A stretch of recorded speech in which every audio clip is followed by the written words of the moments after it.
اعوذ باللہ من الشیطان الرجیم بسم اللہ الرحمن الرحیم الف لام میم الف لام میم۔ مختلف صورتوں کے شروع میں یہ حروف اسی طرح الگ الگ نازل ہوئے تھے، ان کو حروف مقطعات کہتے ہیں، اور صحیح بات یہ ہے کہ ان کا ٹھیک مطلب اللہ تعالیٰ کے سوا کسی کو معلوم نہیں۔ یہ اللہ تعالیٰ کی کتاب کا ایک راز ہے جس کی تحقیق میں پڑھنے کی ضرورت نہیں، اور عقیدے یا عمل کا کوئی مسئلہ ان کے سمجھنے پر موقوف نہیں۔ ذالک الکتاب لا ریب فیہ ھدی للمتقین۔ ذالکہ وہ اور یہ دونوں کے لیے یوز ہوتا ہے۔ ذالکہ یہ اسم اشارہ ہے۔ الکتاب کتاب ہے، لا نہیں، ریبہ کوئی شک، فیہ اس میں، ھدی ہدایت ہے، للمتقین پرہیزگاروں کے لیے، یعنی جو لوگ متقی ہیں، اللہ تعالیٰ سے خوف کھاتے ہیں، ڈرتے ہیں۔ یہ کتاب ایسی ہے کہ اس میں کوئی شک نہیں ہے، یہ ہدایت ہے ان ڈر رکھنے والوں کے لیے، یعنی اس کتاب کی ہر بات کسی شک و شبہ کے بغیر درست ہے۔ انسان کی لکھی ہوئی کسی کتاب کو 100% شک سے بالاتر نہیں سمجھا جا سکتا، کیونکہ انسان کتنا ہی بڑا عالم ہو، اس کا علم محدود ہوتا ہے، اور اکثر اس کی کتاب اس کے ذاتی گمان پر مبنی ہوتی ہے، لیکن چونکہ یہ کتاب اللہ تعالیٰ کی ہے جس کا علم لامحدود بھی ہے اور 100% یقینی بھی، اس لیے اس میں کسی شک کی گنجائش نہیں۔ کسی کو شک ہو تو یہ اس کی ناسمجھی کی وجہ سے ہوگا، کتاب کی کوئی بات شبہ والی نہیں ہے۔ اگرچہ قرآن کریم نے صحیح راستہ ہر ایک کو دکھایا ہے، خواہ وہ مومن ہو یا کافر، اس لیے اس معنی کے لحاظ سے اس کی ہدایت سب کے لیے ہے، لیکن نتیجے کے اعتبار سے دیکھا جائے تو اس ہدایت کا فائدہ انہی کو پہنچتا ہے جو اس کی بات کو مان کر اس کے تمام احکام اور تعلیمات پر عمل کریں۔ اس لیے فرمایا گیا کہ ہدایت ہے پرہیزگاروں کے لیے جو بے دیکھی چیزوں پر ایمان لاتے ہیں۔ پرہیزگاری اور ڈر رکھنے کا مطلب یہ ہے کہ انسان یہ بات ہمیشہ پیش نظر رکھے کہ اسے ایک دن اللہ کے حضور اپنے تمام اعمال کا جواب دینا ہے، لہٰذا مجھے کوئی کام ایسا نہ کرنا چاہیے جو اس کی ناراضگی کا باعث بنے۔ اسی خوف اور دھیان کا نام تقویٰ ہے۔ بے دیکھی چیزوں کے لیے قرآن کریم نے غیب کا لفظ استعمال فرمایا ہے۔ اس سے مراد وہ چیزیں ہیں جو آنکھوں سے دکھائی نہیں دیتی، نہ ہاتھ سے چھو کر یا ناک سے سونگھ کر انہیں محسوس کیا جا سکتا ہے، بلکہ وہ صرف اور صرف اللہ تعالیٰ کی وحی کے ذریعے معلوم ہوتی ہیں، یعنی یا تو قرآن کریم میں ان کا ذکر ہے یا آن حضرت صلی اللہ علیہ وآلہ وسلم نے وحی کے ذریعے وہ باتیں معلوم کر کے ہمیں بتائی ہیں، مثلاً اللہ تعالیٰ کی صفات، جنت اور دوزخ کے حالات، فرشتے وغیرہ۔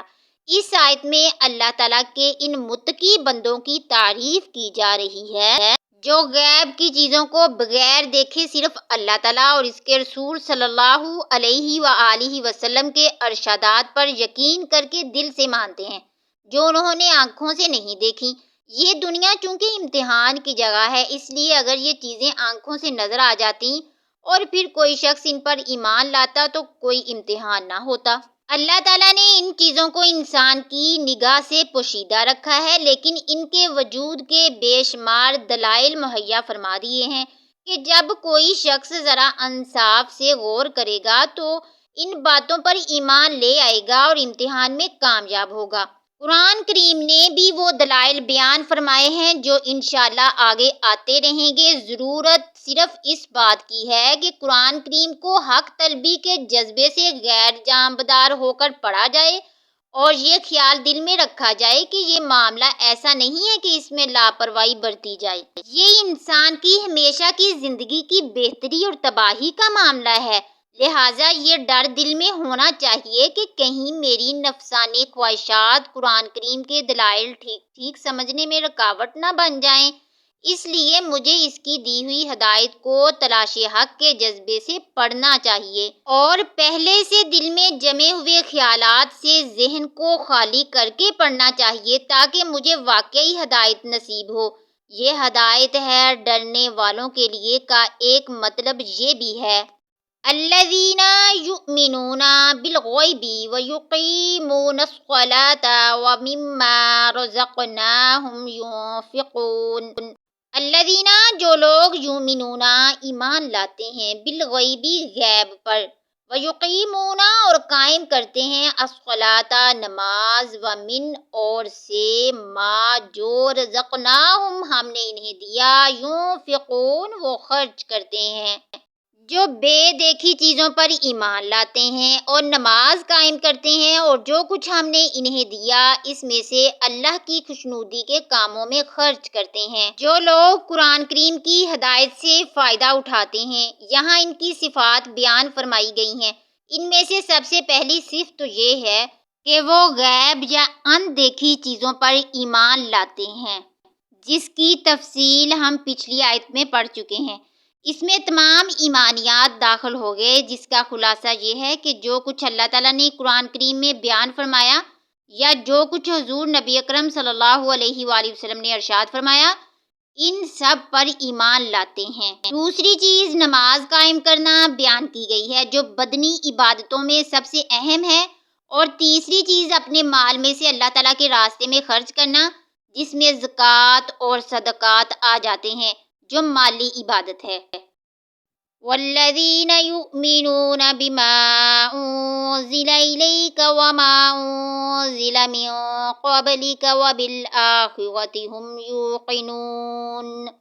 والذین اور جو لوگ یؤمنون ایمان رکھتے ہیں بما اس پر جو انزل نازل کیا گیا الیکا آپ کی طرف، یعنی حضرت محمد صلی اللہ علیہ وآلہ وسلم کی طرف، وما اور جو انزل نازل کیا گیا من قبلکا آپ سے پہلے، وبالآخرۃ اور آخرت پر ہم یوقنون وہ یقین رکھتے ہیں، اور جو اس وحی پر بھی ایمان لاتے ہیں جو آپ پر اتاری گئی اور اس پر بھی جو آپ سے پہلے اتاری گئی، اور آخرت پر وہ مکمل یقین رکھتے ہیں۔ یعنی اس بات پر ایمان رکھتے ہیں کہ جو وحی حضور اکرم صلی اللہ علیہ وآلہ وسلم پر اتاری گئی وہ بھی بالکل سچی ہے، اور جو آپ سے پہلے انبیاء کرام مثلاً حضرت موسیٰ علیہ السلام، حضرت عیسیٰ علیہ السلام وغیرہ پر نازل کی گئی وہ بھی بالکل سچی تھی، اگرچہ بعد میں لوگوں نے اسے ٹھیک ٹھیک محفوظ نہ رکھا بلکہ اس میں تحریف کر دی۔ اس آیت میں اس طرف بھی اشارہ کر دیا گیا کہ وحی کا سلسلہ حضور اکرم صلی اللہ علیہ وآلہ وسلم پر ختم ہو گیا۔ آپ صلی اللہ علیہ وآلہ وسلم کے بعد کوئی ایسا شخص پیدا نہیں ہوگا جس پر وحی آئے یا اسے پیغمبر بنایا جائے، کیونکہ یہاں اللہ تعالیٰ نے صرف حضرت صلی اللہ علیہ وآلہ وسلم پر نازل ہونے والی وحی اور آپ سے پہلے کے انبیاء پر نازل ہونے والی وحی کا ذکر فرمایا ہے، آپ کے بعد کی کسی وحی کا ذکر نہیں فرمایا۔ اگر آپ کے بعد بھی کوئی نیا پیغمبر آنے والا ہوتا یا اس کی وحی پر ایمان لانا ضروری ہوتا تو اس کو بھی یہاں بیان فرمایا جاتا، جیسا کہ پچھلے پیغمبروں سے یہ عہد لیا گیا تھا کہ آپ حضرات کے بعد حضور نبی کریم صلی اللہ علیہ وآلہ وسلم تشریف لانے والے ہیں، آپ کو ان پر بھی ایمان رکھنا ہوگا۔ قرآن کریم کی سورۃ آل عمران آیت نمبر 81 میں یہ بات ذکر کی گئی ہے۔ آخرت سے مراد وہ زندگی ہے جو مرنے کے بعد حاصل ہوگی، جو ہمیشہ کے لیے ہوگی۔ اس میں ہر بندے کو دنیا میں کیے ہوئے اعمال کا حساب دینا ہوگا اور اسی کی بنیاد پر یہ فیصلہ ہوگا کہ وہ جنت میں جائے گا یا جہنم میں۔ اگرچہ یہ آخرت بھی غیب یعنی ان دیکھی چیزوں میں شامل ہے جس پر ایمان لانے کا ذکر سب سے پہلے کیا گیا تھا، لیکن آخر میں اسے علیحدہ کر کے خصوصی اہمیت کے ساتھ ذکر کیا گیا ہے۔ شاید اس کی وجہ یہ ہے کہ آخرت کا عقیدہ ہی در حقیقت انسان کی سوچ اور اس کی عملی زندگی کو صحیح راستے پر رکھتا ہے۔ جو انسان یہ یقین رکھتا ہو کہ ایک دن مجھے اللہ کے سامنے پیش ہو کر اپنے ہر عمل کا جواب دینا ہے، وہ کسی گناہ یا جرم کے ارتکاب پر کبھی ڈھٹائی کے ساتھ آمادہ نہیں ہوگا۔ اولئک علی ھدی من ربہم واولئک ھم المفلحون۔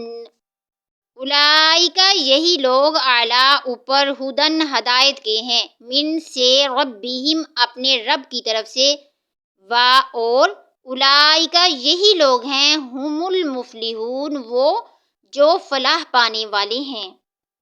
یہ ہیں وہ لوگ جو اپنے پروردگار کی طرف سے صحیح راستے پر ہیں، اور یہی وہ لوگ ہیں جو فلاح پانے والے ہیں۔ صدق اللہ العظیم۔